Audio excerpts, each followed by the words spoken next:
Bonjour à tous et bienvenue sur la chaîne Lestat JDR, chaîne sur laquelle on pense le jeu de rôle pour vivre ou faire vivre des expériences personnelles, viscérales, et j'ajouterai aujourd'hui cinématiques. Ceux qui jouent avec moi ou qui suivent mes actuels plays sur ma chaîne secondaire Lestat Contes et Légendes savent à quel point j'utilise l'ambiance sonore de manière très poussée, à travers les musiques, les ambiances de fond ou même les bruitages ultra spécifiques. Et pour cause, je pense qu'en plus de considérablement augmenter le sentiment d'immersion, une bonne ambiance sonore va accélérer le rythme qui est lui-même généré par la narration et exacerber les sentiments ressentis. Vous l'aurez donc compris, l'ambiance sonore est au cœur de mes parties et j'aime à dire que je suis à la fois MJ et DJ. Je vous propose donc aujourd'hui un atelier complet sur la manière dont je gère les sons et les musiques dans mes parties, tant en termes d'exécution que d'organisation. J'utiliserai pour la démonstration le VTT Roll20 parce que c'est l'outil qui me correspond le mieux par rapport à mes besoins, mais si vous utilisez d'autres supports, restez avec moi car la majorité de ce dont je vais parler vous concernera sans doute également.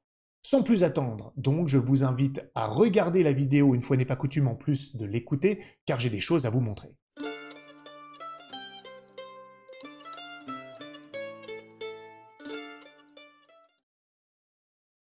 Nous voilà donc sur Roll20 et précisément sur ma partie consacrée à ma campagne actuelle, le ciel ici-bas. Vous pouvez voir sur ma chaîne secondaire Les Stats Contes et Légendes. Promis, c'est la dernière fois que je fais de la pub comme ça.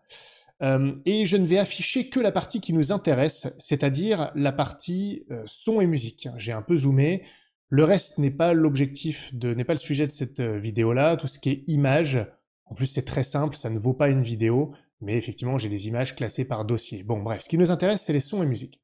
Je ne vous montrerai donc que cela.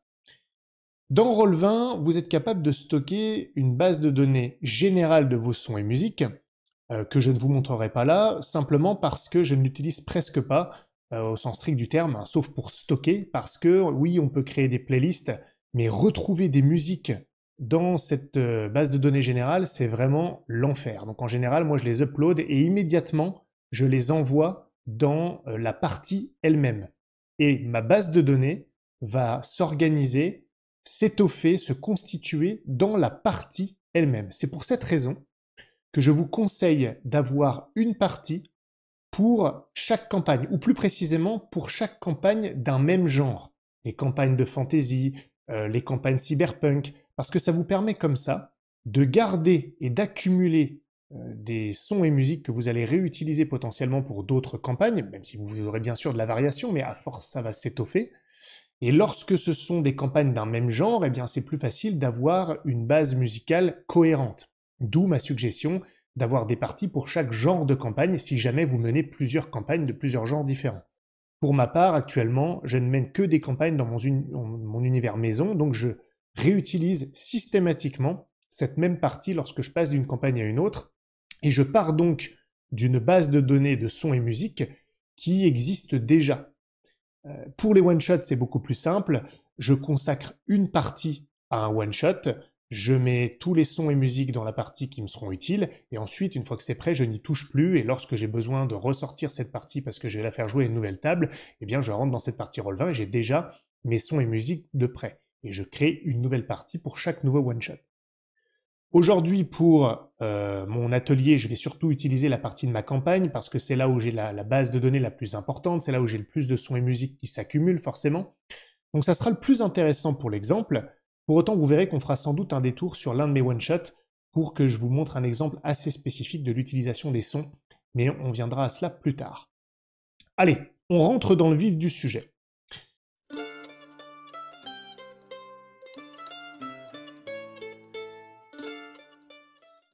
Je vais commencer par vous montrer les catégories que je peux avoir. Si vous regardez bien, j'ai énormément de catégories différentes. C'est un peu comme des dossiers dans Windows.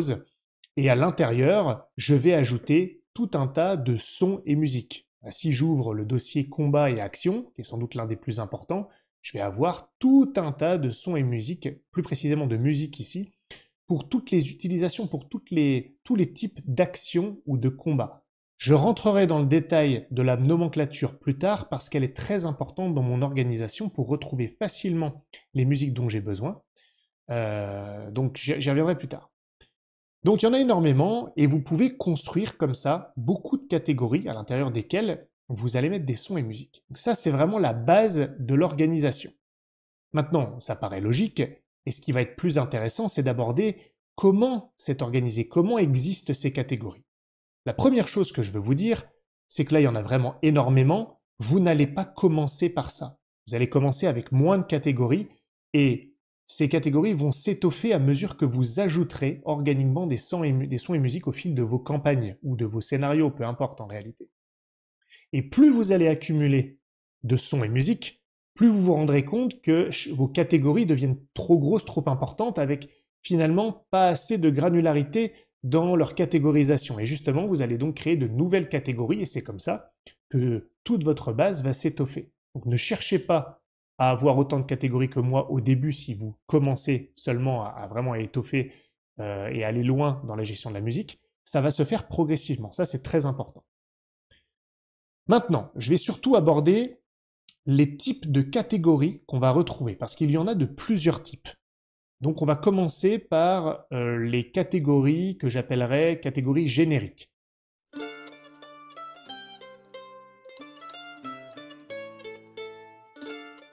Ce sont les catégories qui ne sont pas propres à la campagne en cours en termes d'histoire ou de thématique, et que je vais retrouver d'une campagne à l'autre. Comme justement combat et action, ça c'est des catégories génériques. On a émotion ici, hein, je vous montrerai un peu à l'intérieur ce qu'il y a.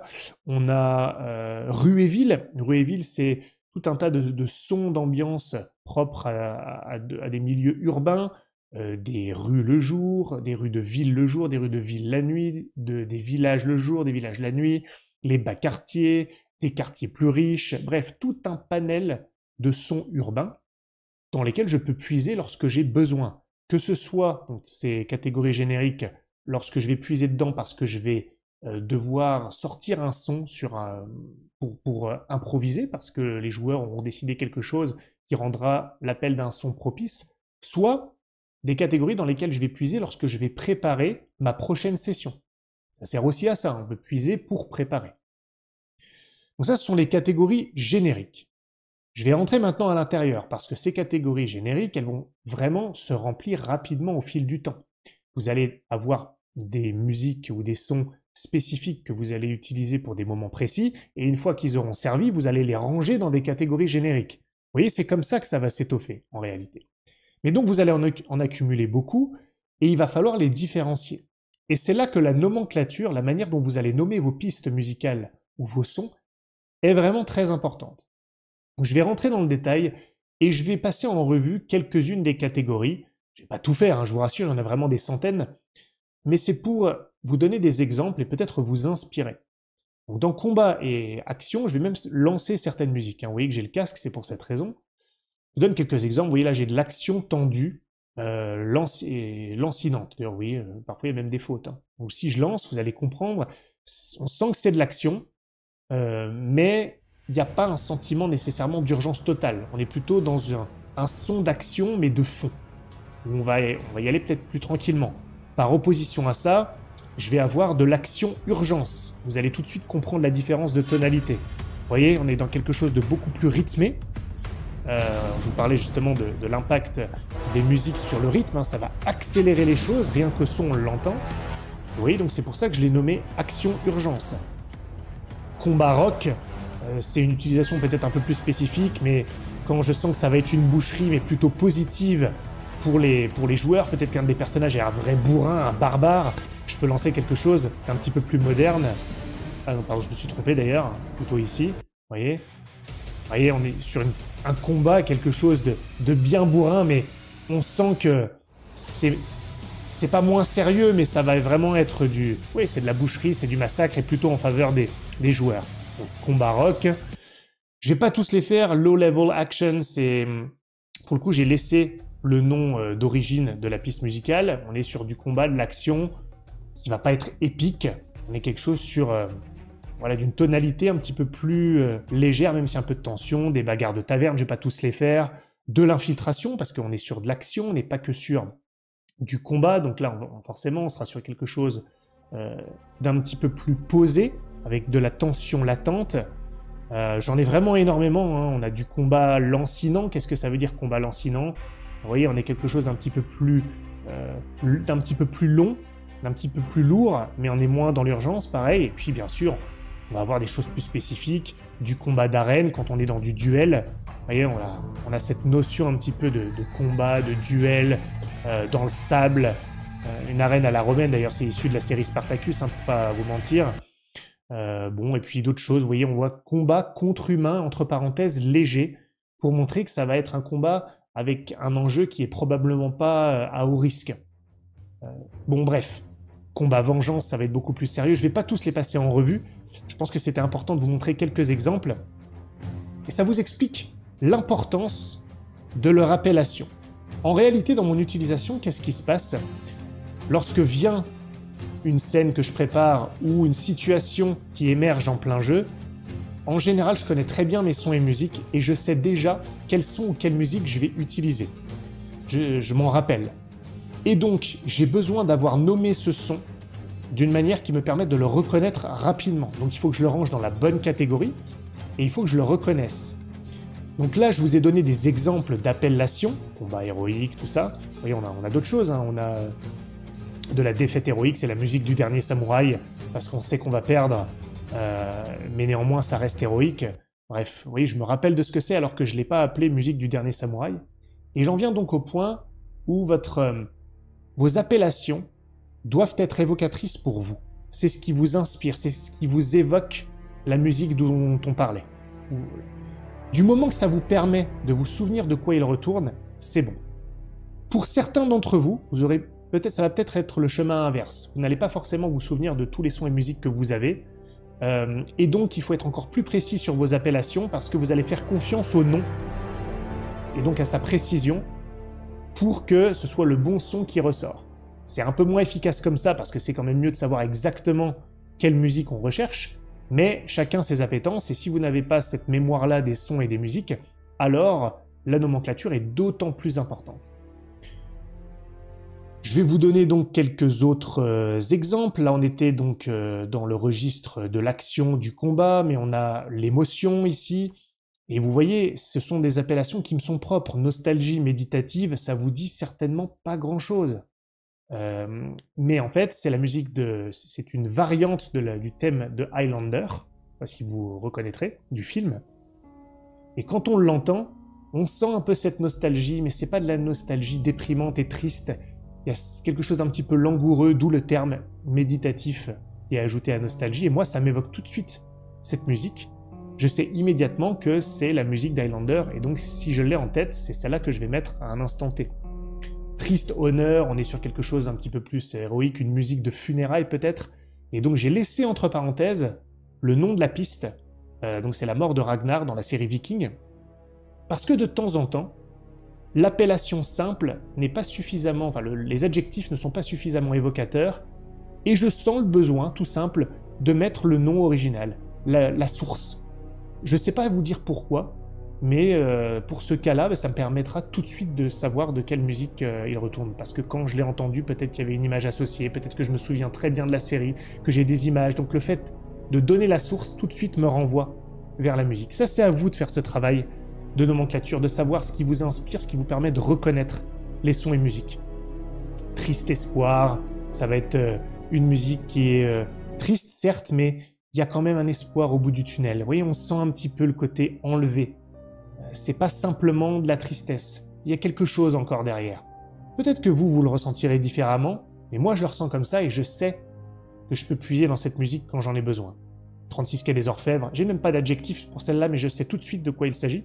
J'ai laissé l'appellation. Bref, je vais pas toutes vous les faire, mais ça vous donne une idée. Et c'est particulièrement important dans les catégories dites génériques parce que vous allez avoir énormément de sons et musiques. Ah, vous voyez, j'en ai plein et encore plein d'autres exemples. Quelques autres exemples qu'on peut avoir. Ah, les sons justement, parce qu'on a des catégories génériques pour des sons bien spécifiques, des bruitages. Donc, je vais vous en montrer. Là, j'ai les voix humaines. C'est là où vous allez voir que je suis un grand malade, parce que dans les voix, j'ai des femmes qui pleurent, des hommes qui pleurent, j'ai des rires d'enfants, j'ai des révoltes, des foules en colère, des foules qui sont en panique, des hurlements d'agonie, j'en ai plusieurs, hurlements de douleur, vous voyez, je les note, parfois j'ai même quelque chose de spécifique, plus en rapport avec la campagne, le nom d'un PNJ. Il n'y a aucun spoil normalement à ce stade, c'est la session 12, elle a déjà été jouée par les joueurs au moment où je vous présente ça. Monstres et animaux, ça va être des créatures, des animaux, des sons vraiment spécifiques de ces animaux ou créatures. Feu, magie, éléments, ça va être des sons d'électricité, de feu, différents types de feu, un brasier, un petit feu de cheminée, de la matière, de l'électricité, que sais-je. Porte et objet, j'en ai énormément là-dedans. Des ouvertures de portes, qui grincent pas, des portes en bois, on frappe doucement à la porte, on frappe fort à la porte, on défonce une porte. J'ai des verrous, j'ai des portes qu'on n'arrive pas à ouvrir. Plein de choses comme ça qui se sont accumulées et qui ont nécessité la création d'une telle catégorie qui est générique, ça veut dire que je pourrais puiser dessus indépendamment de la campagne dont on parle. Deux autres exemples et après je termine sur cette catégorie. Horreur et tension, tout ce qui est des musiques qui font peur, mais pas que. Des sons qui sont pas vraiment des musiques, qui sont des sons de mise en tension ou des jumpscares qu'on peut entendre. Des déplacements et voyages, c'est toutes sortes de moyens de locomotion, tels que des bateaux, on marche dans l'herbe, ou des pas légers, des pas lourds, sur du dur, sur du mou, des marches dans le marais, des chevaux, des chariots. Vous voyez, plein de types de déplacements ou de sons de pas différents. Et vous commencez à comprendre comment ces catégories génériques me permettent de trouver les bons sons au bon moment, parce que je les ai accumulés et je les ai triés. Allez, je vais enlever cette musique et on va continuer. Voilà pour les catégories génériques.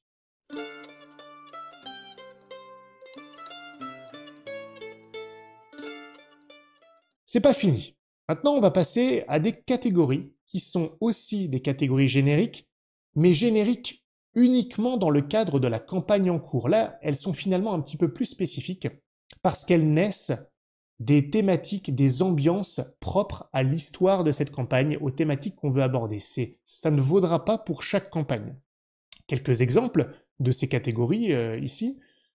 Mélancolie et espoir, émerveillement et esprit, folklore et religion. Dans ma campagne Le ciel ici-bas, dans mes thématiques, j'ai une sorte de mélancolie, d'émerveillement aussi sur le progrès technologique qui contraste avec des ambiances plus tribales ou plus religieuses, avec parfois même des oppositions. Donc, je vais souvent avoir besoin de musique ou de sons qui sont propres à ces thématiques de campagne.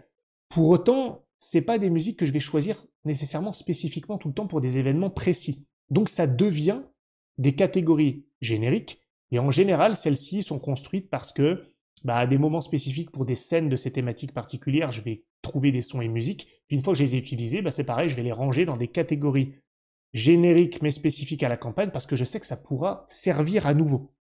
Donc, même chose, je vous montre quelques exemples. Je ne vais pas trop en montrer là, en l'occurrence pour éviter certains spoils, mais dans folklore et religion, j'ai un des personnages joueurs qui, lorsqu'il fait un rituel, je lance cette musique avec des tambours. On a une dimension un petit peu plus tribale, avec la pluie, un bruit d'animal qu'on entend un petit peu, je crois que c'est un cheval, vous voyez. On a ce son-là. J'ai fait intervenir récemment un chevalier forestier, donc là on a une connotation, une sonorité plus grégorienne, voilà, pour évoquer un petit peu ce chevalier qui arrive et qui a un antagoniste au moment où il apparaît. J'ai des musiques un peu plus, pareil, avec connotation tribale, mais un peu plus effrayante peut-être, pour envoyer quand des clans poursuivent peut-être les joueurs ou sont en confrontation avec eux. C'est déjà arrivé, vous voyez. On sent que là, il y a une ambiance déjà un peu plus particulière. Ça, ce sont des catégories propres à la campagne donc, mais génériques tout de même. Les différences sont subtiles, mais c'est important dans mon organisation. Donc là, normalement, vous commencez déjà à comprendre la base de cette organisation, mais vous allez voir que ça peut devenir aussi beaucoup plus spécifique. Au générique, où vont se côtoyer d'autres types de catégories. Et donc j'en arrive à la prochaine catégorie dans cette organisation. Ce sont les catégories de lieux. Ça, c'est très important et très spécifique pour le coup à la campagne.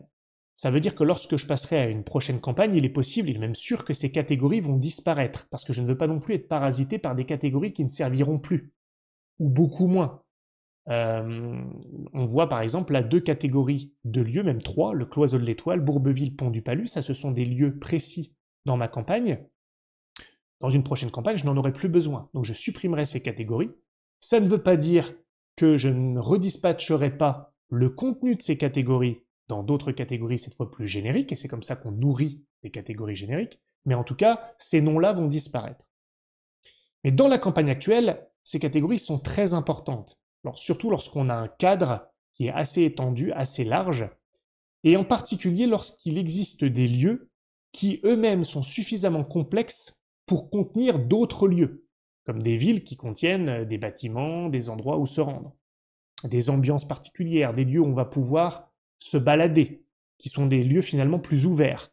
Là, j'aime bien classer des sons et des musiques qui sont propres à ces lieux. Et je vais vous montrer donc quelques exemples. Si on va à Pont-du-Palu, qui est un village, ou plutôt une petite ville perdue au milieu d'une forêt marécageuse, eh bien je vais avoir les sons du bourbier. Le bourbier, c'est la zone dans laquelle se trouve cette petite ville. Vous voyez, on a le marécageux. J'ai un son de marais parce qu'il y a un endroit qui s'appelle le miasme dans cette petite ville où on fait tomber les condamnés pour qu'ils s'enfoncent et meurent de cette manière. Et encore, là, c'est même un son de village d'ailleurs, un son de village avec de l'activité dans le village, mais des marécages également. J'ai une musique évocatrice propre à ce lieu qu'est Pont-du-Palu, que je peux lancer quand les personnages arrivent ou se baladent dans la ville en extérieur, qui va donner une connotation.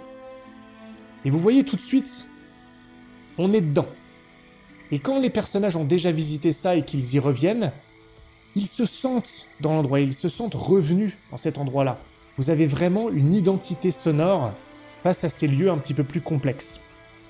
Et à l'intérieur de Pont-du-Palu, vous avez d'autres lieux. Il y a une église, j'ai un son d'ambiance d'une petite église. Il y a une mission avec un dispensaire, donc là c'est un son beaucoup plus calme, mais voilà. La Anse du Palu, c'est un genre de guilde commerciale. Les joueurs n'y sont même pas allés, pour tout vous dire, ils en ont entendu parler, mais c'était prêt. La Tourpe, c'est une auberge, donc j'ai le son de la tourbe, je vais pouvoir même vous faire écouter, pourquoi pas. Voilà, avec le son de l'auberge elle-même, je peux enlever le son du bourbier. Il y a l'aubergiste qui est un PNJ assez important au moment où il le rencontre. Là, je l'appelle le vendeur de tourbe, c'est marqué, mais je l'ai appelé le tourbier. Donc je lui écris un petit leitmotiv, et donc quand il le rencontre, c'est pareil, ça donne une petite identité sonore au PNJ. En plus de mes descriptions, on va sentir le côté peut-être truculent du tourbier. Et en plus, comme il est cuisinier, il y avait des chances qu'il le rencontre dans un endroit encore plus spécifique de l'auberge, les cuisines. Donc j'avais prévu un son de cuisine en plus. Et là, tout de suite, on comprend qui est le tourbier, sans même qu'il parle, même si en plus, bien sûr, on ajoute à cela l'interprétation, la description et l'attitude du PNJ, bien entendu. Et tout ça se trouve à Pont-du-Palu, et une fois que ça a été utilisé, je le laisse dans cette catégorie du lieu précis. Donc j'en ai d'autres, je ne vais pas tous les passer en revue en revanche. J'ai le cloiseau de l'étoile, qui est un peu leur base. Alors deuil, c'est parce qu'il s'est passé quelque chose d'un peu triste, finalement je l'ai laissé, mais j'étais pas obligé. On a le cloiseau en extérieur, c'est un genre de ranch médiéval, le cloiseau. Et donc, vous voyez, on a une ambiance un petit peu plus posée. J'ai une ambiance de ferme que je peux ajouter, en plus de cette musique. Entendre l'activité de la ferme, ça va donner le caractère. Et j'ai même, vous voyez, un petit son de chevaux sauvages qui peuvent galoper de temps en temps et que je peux lancer au cours d'une discussion pour montrer que l'endroit est actif et qu'il y a des animaux qui parcourent, vous les entendez là, ils sont en train de passer. Ce sont des petits détails, mais qui ont leur importance. Donc ça, ce sont les catégories de lieux, et c'est extrêmement pratique lorsque vous les avez, parce que vous pouvez les réutiliser, et vous êtes réactif dans les campagnes ouvertes, où les joueurs peuvent circuler librement. C'est extrêmement utile. En plus, je vous le dis avant d'oublier, ça vous permet aussi, ça vous aide, ça vous inspire pour construire vos lieux, vos villes, pour les densifier justement. Avec ces musiques, finalement, vous construisez des sous-lieux et vous étoffez un peu ces zones que peuvent explorer les joueurs. Donc ça vous inspire même pour le contenu, au-delà même de fournir des ambiances et d'améliorer l'immersion des joueurs autour de la table, et même de vous-même d'ailleurs. Moi, en tant que maître du jeu, ça m'immerge et ça m'inspire pour mes descriptions. Tout ça se nourrit, bien entendu.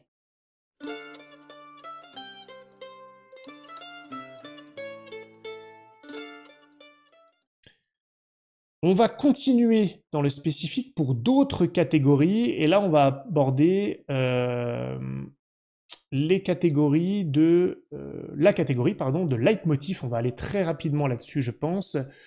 Je sais pas où je l'ai mis exactement cette catégorie de ah voilà, leitmotiv. Ça c'est une catégorie à l'intérieur de laquelle j'accumule les musiques que j'associe à certains PNJ. Certains ont droit à un leitmotiv par la force des choses, par l'importance qu'ils gagnent au cours de la campagne. Et s'il y a des chances qu'ils soient récurrents, eh bien je les garde. Voilà, ça sert pas forcément énormément, mais en tout cas c'est présent. Donc sachez que ça peut exister. C'est un peu plus anecdotique, mais ça a le mérite d'être là. Les thèmes récurrents. Alors ça, c'est un autre type de catégorie que j'utilise. Ce sont des musiques que je vais lancer très très souvent dans le cadre de la campagne en cours. Ça peut fonctionner aussi comme catégorie générique, mais j'aime bien changer les thèmes récurrents au fil des campagnes, parce que comme c'est redondant, je veux pas que les sons pardon, que je mets dans une campagne évoquent trop une campagne précédente, sinon ça risque de lui voler son identité à la campagne. Donc dans les thèmes récurrents, je vais déployer un peu tout ça, je pense qu'il n'y a pas trop de problème, je vais avoir tous les sons qui peuvent revenir régulièrement. Essayez de pas trop les montrer pour pas spoiler, et encore je pense qu'il n'y a même pas vraiment de spoil, mais là dans la campagne actuelle, par exemple le ciel ici-bas, même si je varie souvent les sons, les musiques d'action, de combat, celle-ci elle revient souvent. Cette musique de combat rapide, comme je la décris ici, est un peu propre au ciel ici-bas. Elle revient assez régulièrement. Et quand j'ai besoin d'une musique d'action et que je suis vraiment pris au dépourvu ou autre, je vais aller dans les thèmes récurrents parce que ça va être facilement accessible. Là, j'ai vraiment les musiques qui servent le plus et qui sont les moins planifiées, dans les phases de transition où il faut qu'il y ait un son, il faut qu'il y ait quelque chose, parce que j'aime pas quand il y a un silence total. Je vais avoir une musique que je peux lancer par exemple à la fin d'une session, quand j'ai pas un cliffhanger particulier, qu'on est plus sur regarder vers l'avenir, voilà maintenant vous avez fait ça, et là, vous voyez la prochaine destination où vous allez aller, et on va s'arrêter là-dessus, eh bien j'ai ce genre de musique que vous entendez, je vais passer un petit peu, où là voilà c'est un peu lent, ça prépare, je suis en train de décrire, je suis en train de narrer la fin, et puis au bout d'un moment, on va repartir. Vous allez entendre la musique, et hop, on va annoncer la fin de session, et le fait que ça va se poursuivre et qu'on se reverra la semaine prochaine ou dans 2 semaines. Vous voyez, ça c'est le genre de truc que je peux lancer à la fin d'une session, à mesure que je suis en train de clore la session et que j'ai rien d'autre sous la main ou sous le pied. Des discussions, négociations qui peuvent arriver lorsqu'il y a une tension, lorsque les joueurs parlent entre eux, et que voilà, il n'y a rien de particulier, rien de spécifique, mais on est dans une situation grave, tension lancinante, hein, je l'ai appelé. Bon ben je vais lancer ça. C'est important parce que ça veut dire que je ne serai jamais à court d'une musique à lancer. Si vraiment j'ai pas une inspiration spécifique, je vais aller dans les thèmes récurrents.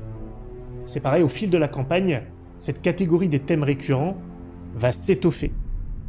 Et je pense qu'elle est vraiment très très pratique. Là j'en ai ajouté un thème récemment, tandis qu'ils étaient autour d'un feu, un genre de campement, ils ont discuté. J'ai lancé ce thème-là.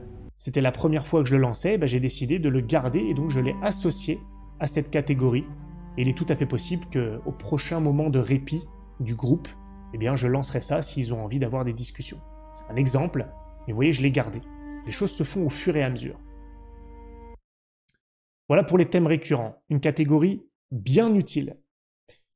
J'ai aussi laissé la catégorie de fin de session pour les cliffhangers. Je vais pas forcément vous la montrer. J'ai pas mal de musiques qui sont assez standards en réalité. Ça rejoint un petit peu la musique dont je vous parlais précédemment pour les fins de session, mais parfois j'ai besoin d'un truc qui a un peu plus de punch, parce qu'il se passe vraiment un truc qui est une surprise ou un danger imminent, et je m'arrête sur le danger imminent. Et là, je vais avoir des choses un peu plus spécifiques. Je vais essayer de vous montrer, par exemple comme ça, avec des tambours. Ça va peut-être se lancer. Et c'est assez générique, mais ça me permet de varier et d'avoir des musiques qui sont intéressantes. C'est même pas forcément d'ailleurs des cliffhangers. Je l'ai appelé comme ça parce que c'est évocateur. Parfois, c'est même pas dans une fin de session. Il se passe un truc Et je vais mettre ça. Parfois, ça n'a rien à voir d'ailleurs avec un moment de tension, un cliffhanger. C'est juste que je vais trouver que la musique, elle est appropriée à ce moment-là parce que je la connais aussi, hein. On peut aussi s'adapter et utiliser des musiques qui n'étaient pas prévues pour un certain objectif. Vous voyez, j'ai quelques variantes de ces sons-là. Vous voyez, on est sur quelque chose d'un peu différent. Même chose souvent, c'est quand je dois improviser quelque chose, j'ai ces petites musiques-là qui sont à disposition si besoin. Et donc je les mets dans une catégorie fin de session, cliffhanger, qui est plus un terme évocateur qui me permet de dire, voilà, je peux puiser dans ces petites musiques de tension. Voilà, qui ne sont pas des thèmes récurrents, mais qui ont le mérite d'exister. À un moment, il faut quand même séparer, avoir quand même plusieurs catégories. Si vous mettez tout dans une seule, finalement, il n'y a plus cette notion d'organisation et vous trouvez plus facilement vos pistes. Allez, je vais laisser un petit peu cette musique tourner pendant que je continue de vous parler. Allez, on va continuer et on va aller dans de plus en plus spécifique, finalement.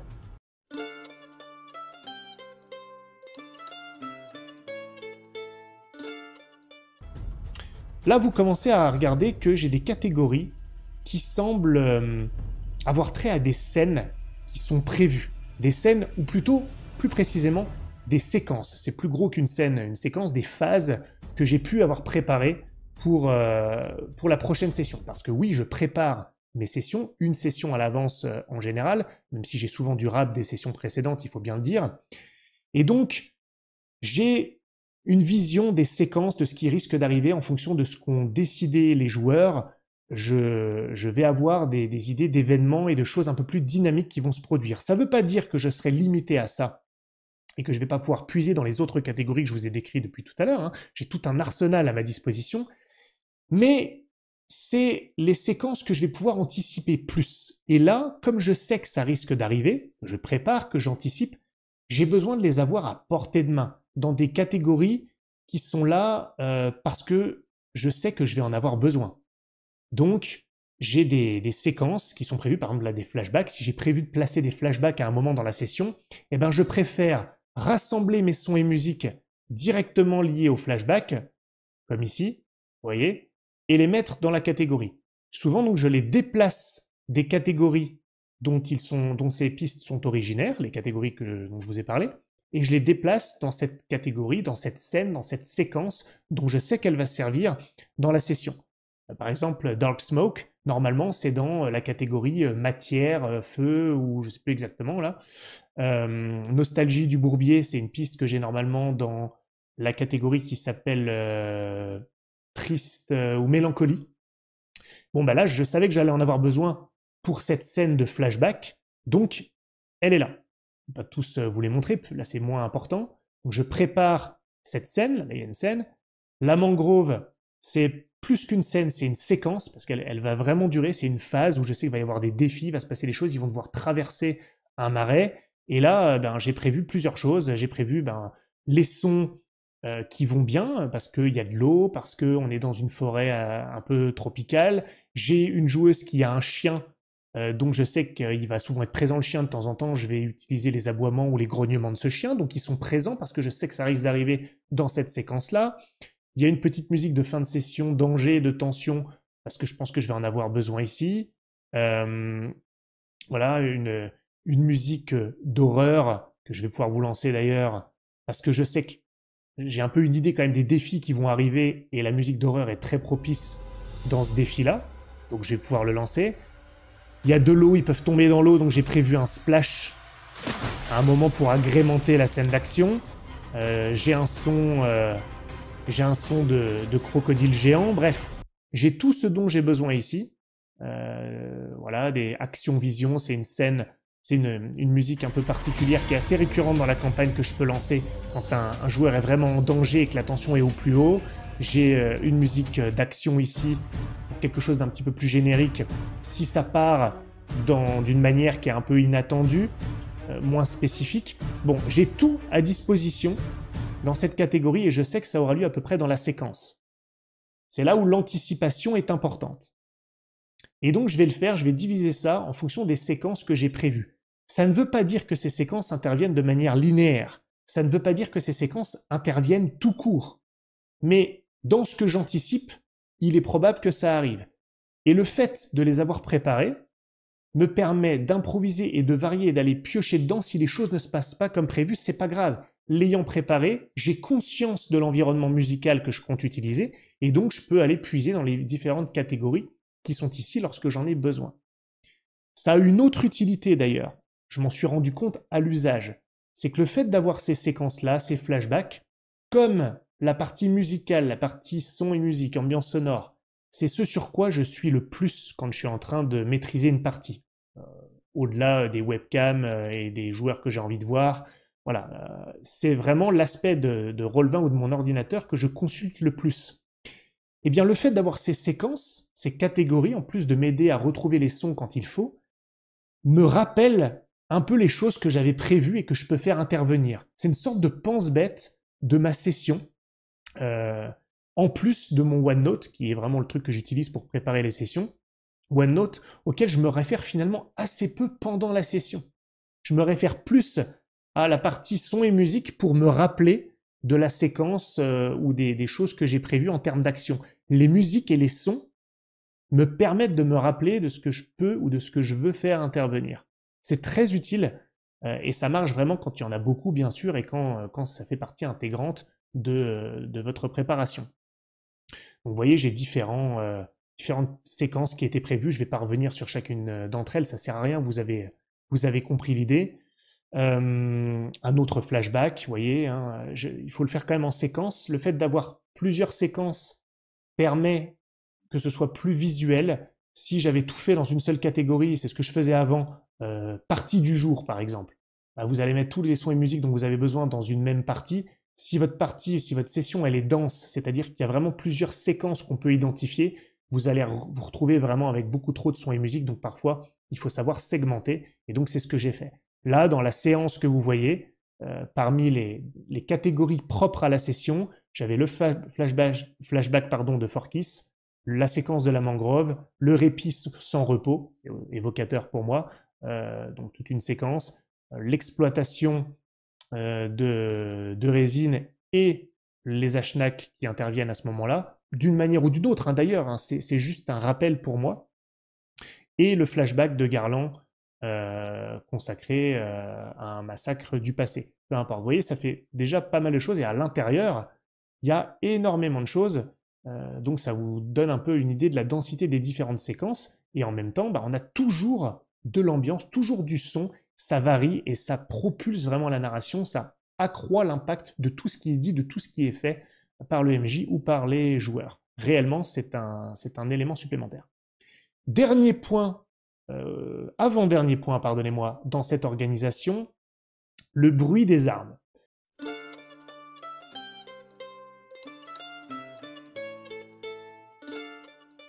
Ça, c'est vraiment la cerise sur le gâteau. Le bruit des armes, c'est des bruits d'armes, c'est une catégorie générique, hein, encore une fois, mais elle est un peu particulière, c'est pour ça qu'elle est au sommet de la liste. Ce sont des bruits d'épée, des bruits de lames qui se plantent dans la chair, on va entendre. Voilà, comme ça. Des bruits de hache. Voilà. Je les ai lancés, vous avez compris l'idée. Et de cette manière, je peux faire appel à ces bruits d'armes quand c'est nécessaire. Ça peut être inattendu.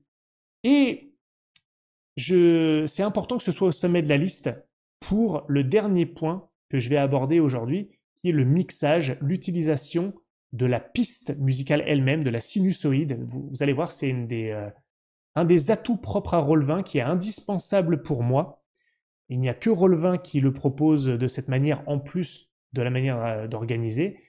Et donc, c'est extrêmement important. Vous allez comprendre. Gardez ça en tête. Donc, c'est des bruits d'armes, hein, pour vraiment ajouter du personnel, du viscéral, quand les armes tranchent la chair et qu'on est en train de décrire quelque chose qui est en train de se passer, un massacre ou autre. Quand vous avez ces sons de hache, hein, c'est quand même autre chose. Si en plus vous avez une musique avec ça, c'est vraiment excellent, effet garanti. Et donc, avant d'aborder ce dernier point de mixage, quand je vous dis que je suis MJ et DJ, je vais vous parler de l'ordre de ces catégories.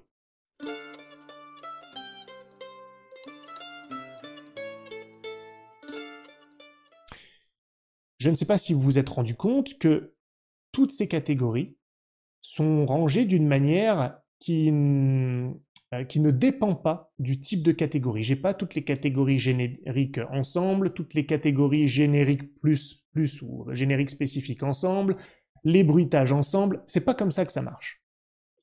On est capable, regardez, de changer la disposition des catégories. Vous voyez, je peux remonter celui-là, je peux le remettre tout en bas. Bref, on peut tout faire.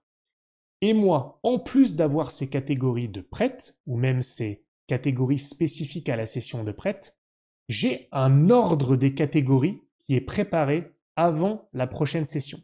C'est-à-dire que je peux très bien faire remonter à la surface des catégories génériques parce que je sais qu'il va y avoir beaucoup, je sais pas moi, d'imprévus dans les combats par exemple, où il y aura peut-être du feu, de la magie, des choses comme ça, donc je vais remonter la catégorie feu élément au sommet de la liste.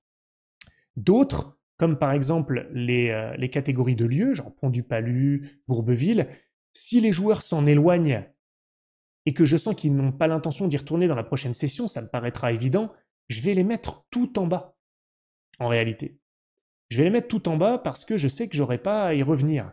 Donc, l'ordre des choses, l'ordre des catégories est important et je le change avant chaque session pour optimiser la rapidité avec laquelle je suis capable d'aller activer les différents sons et les différentes musiques. J'en active beaucoup parce que parfois j'ai jusqu'à 4 pistes musicales en même temps, parfois même 5. J'ai peut-être même eu plus, j'en sais rien. Donc il faut que je puisse accéder rapidement à ça, surtout lorsque je dois activer des musiques ou des sons de fond, et en plus de jouer avec les bruitages brefs, comme les coups de hache, les coups de couteau ou ce genre de choses. Donc on peut disposer les catégories et les réorganiser avant chaque session. Ce qui me mène au dernier point, au Graal de la gestion des sons tel que je l'emploie sur Roll20. Je le disais tout à l'heure, cette fameuse gestion de la sinusoïde, de la courbe elle-même de la piste musicale.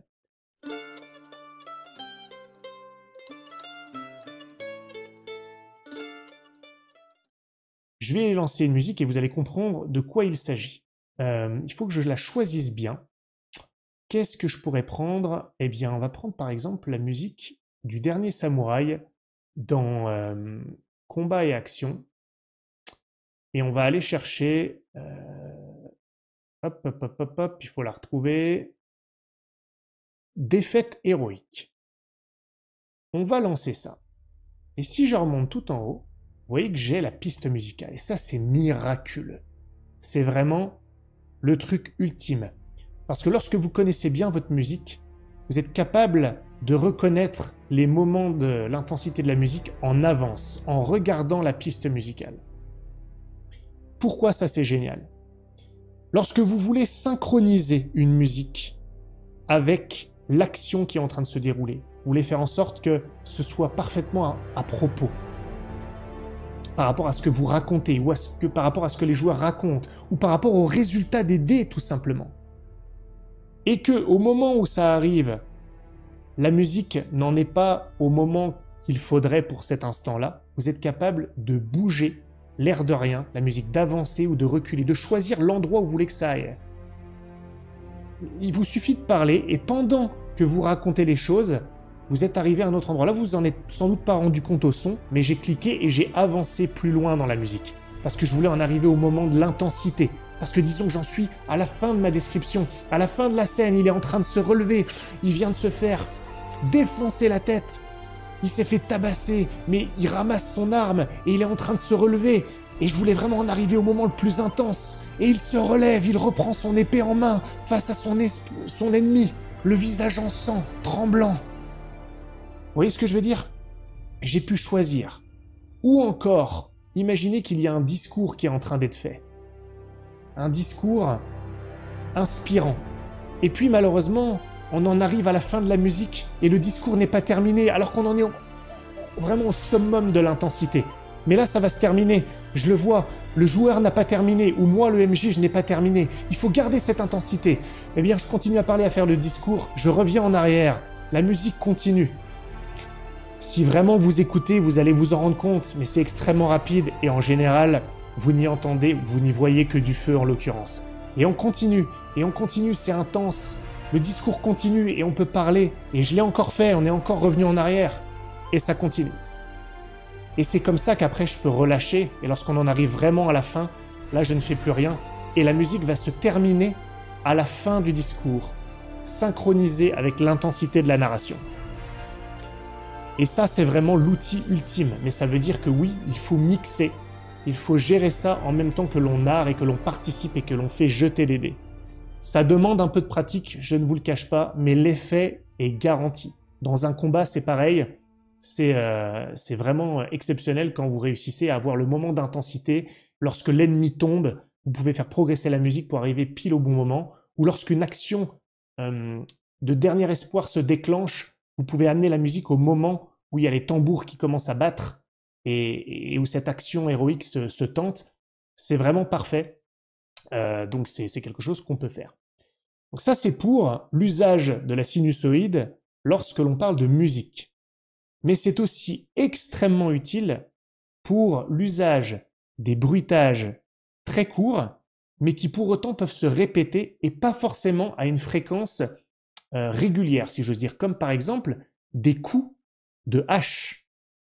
S'il y a des coups de hache répétés contre un pauvre ennemi ou un pauvre PJ, pourquoi pas, qui est en train de se faire abattre, eh bien, au lieu de faire répéter la musique en boucle de manière régulière, on peut choisir la fréquence des coups.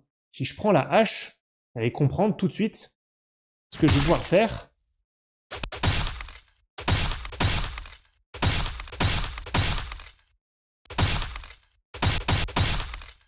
Je peux changer après, je peux appuyer à un autre endroit. Donc là, j'ai arrêté de parler parce que je voulais me concentrer un petit peu, mais ce que je suis en train de faire, c'est que je clique plusieurs fois au moment où je veux pour répéter, et je le répète quand je veux. Je peux faire 1, 1, 2, 1, 2, 3. Je choisis, et ça marche aussi pour les coups de feu.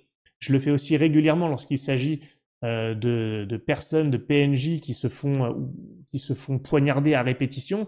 Je peux prendre le son du couteau et je vais le répéter plusieurs fois, comme ça. Ou dans la chair, je peux choisir où je clique, ça fera pas tout à fait le même son. Vous voyez, là c'est de la bouillie maintenant. On choisit, je peux le répéter plusieurs fois, à un rythme irrégulier. C'est extrêmement utile, et notamment lorsqu'on utilise les coups de feu. Et ça, je vais vous montrer un autre exemple pour que vous vous rendiez compte. Je passe pour cela sur la partie de l'un de mes one-shots, Soleil Rose. Je vous invite, bien évidemment, à aller écouter Soleil Rose sur ma chaîne. Ah, j'ai refait de la pub, mais vous verrez au moins comment ça se passe, parce que là, c'est un exemple particulièrement intéressant de l'usage des sons brefs à répétition en utilisant la sinusoïde.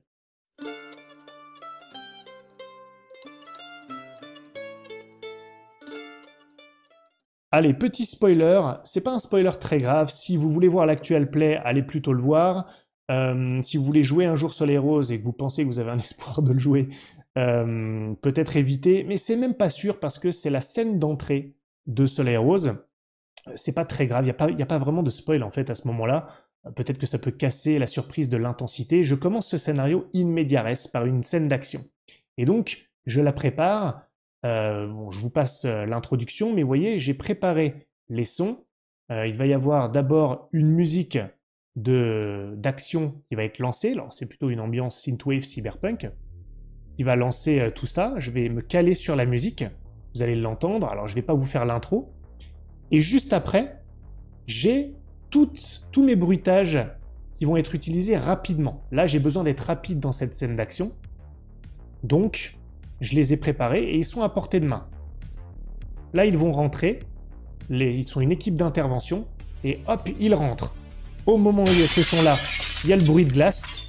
Ils pénètrent à l'intérieur. Je lance le son de la population qui est paniquée. Ils entendent des coups de feu partout. Donc là, il y en a plusieurs. Je n'ai pas besoin de les gérer. C'est automatique. J'explique tout. C'est l'effervescence. Je décris tout. Je narre. Ils entendent tout ça. Ils sont directement dans le bain. Et après, j'ai des sons de coups de feu plus spécifiques, où ça ne se répète pas, pour que moi, je puisse gérer. Si par exemple, un joueur décide d'abattre un terroriste avec son pistolet, et qu'il me décrit qu'il tire 3 fois, eh bien je vais utiliser le son gunshot et je vais le faire retentir 3 fois. J'ai cliqué 3 fois. Il aurait pu tirer une seule fois dans la tête ou 2 fois, une fois dans le bras, une fois dans la tête. Très bien, bras, tête. Vous voyez?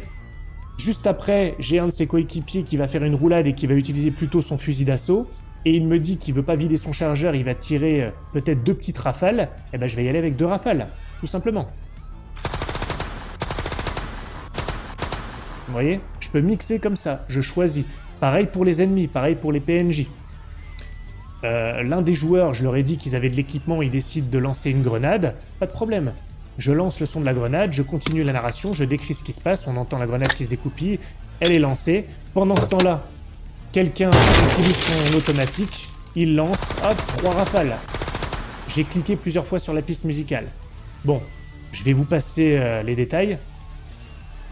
Mais ça permet de donner des scènes d'action effervescentes et d'avoir un contrôle sur le rythme et de coller parfaitement à la narration en répétant les sons le nombre de fois qu'il est nécessaire et avec le rythme qu'il faut pour que ça colle parfaitement.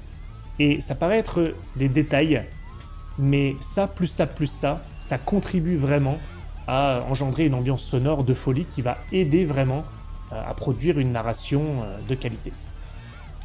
Voilà, écoutez, j'espère que ça n'a pas été trop long. J'ai voulu rentrer dans le détail. J'ai voulu vous donner des exemples. J'ai voulu vous expliquer mon organisation, comment je gère, comment j'exécute ces sons lors de mes parties.